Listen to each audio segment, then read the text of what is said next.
Hello and welcome to day number 1 of 31 days of your scrapbooking Q&As for 2013.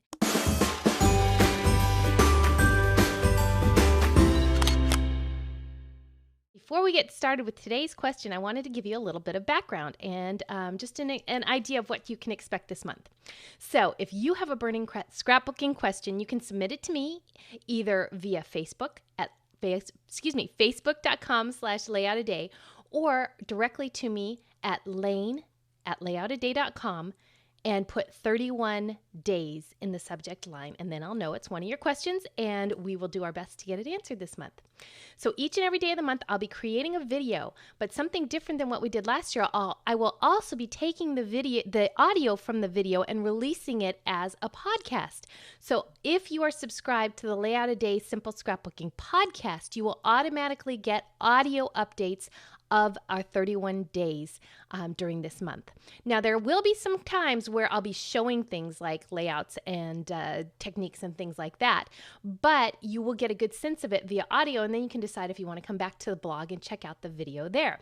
So you've got a couple different places you can find your answers. One is on the blog at layoutaday.com, 2 is on YouTube on my YouTube channel, and 3 is on iTunes via audio. So hopefully that will make it really convenient for you to find the answers to your burning scrapbook questions.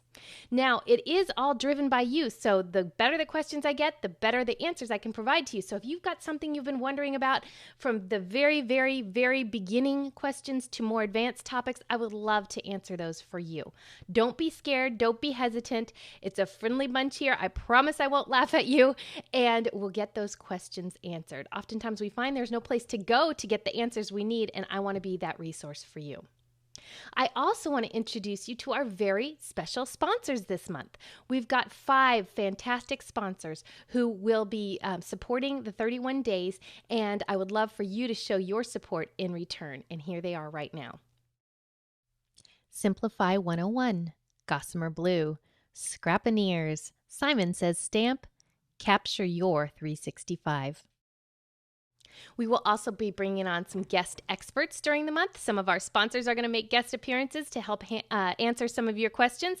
And I'm also going to CHA in the middle of the month, and that is the Craft and Hobby Association Trade Show. And I'll be capturing people on the floor at CHA and getting some answers from them as well. I think that'll be a fun addition to our month together. So again, if you have any questions about the procedure or how it works, please feel free to contact me. And you can also leave comments below this video on the blog, on YouTube, and we'll do our best to get them answered. Oh, one thing I forgot.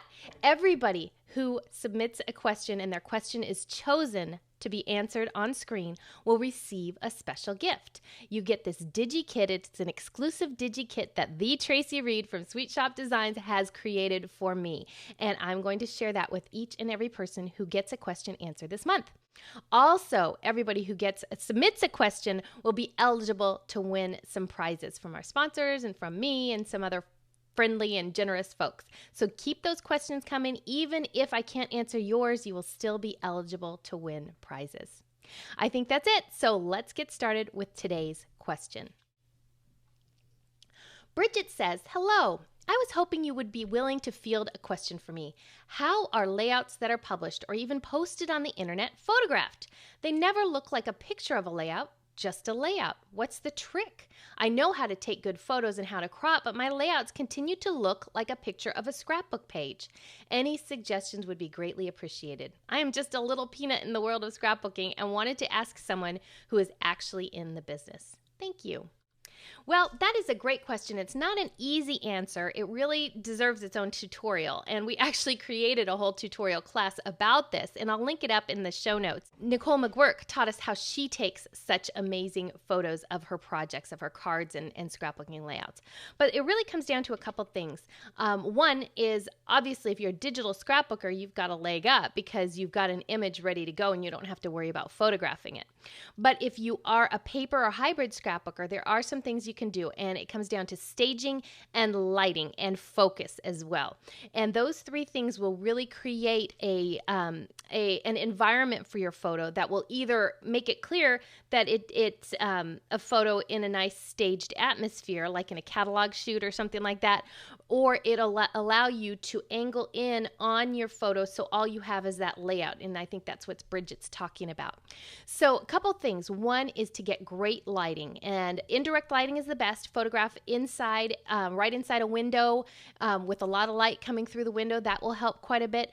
Two is to get your angle right. Even the smallest skewing of your camera up or down, if you're using your iPhone and you tilt it a little bit or something like that, or your bigger camera and it's tilted, it's going to make your layout more of a trapezoid than an actual square layout. So you want to make sure you're shooting that layout straight on, and you may have to take 100 photos before you get the one that makes it look great.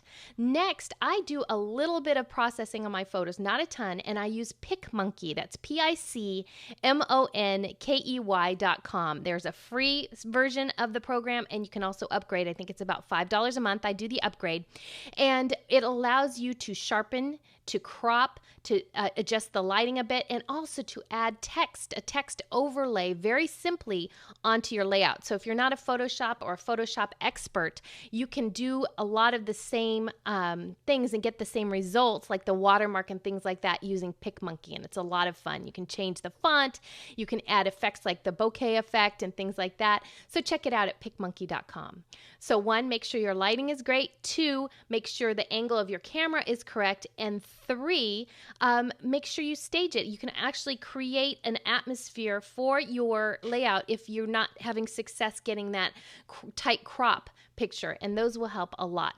And then one final thing you can do is to actually scan your layout. If you have a scanner, you can scan it and then actually stitch it together, and that's done electronically, and it's pretty simple, and it usually gives you a pretty good result. It's not quite as eye-pleasing, I think, as if you take a photo of it, but it still looks pretty darn good. I will also link you up to the tutorial class that Nicole McGurk did for us last year, because it's got a lot of great information, and I think you're really going to enjoy what she has to say. That's it for today. Thank you so much, Bridget. I hope this has been helpful for you, and I'll be back tomorrow.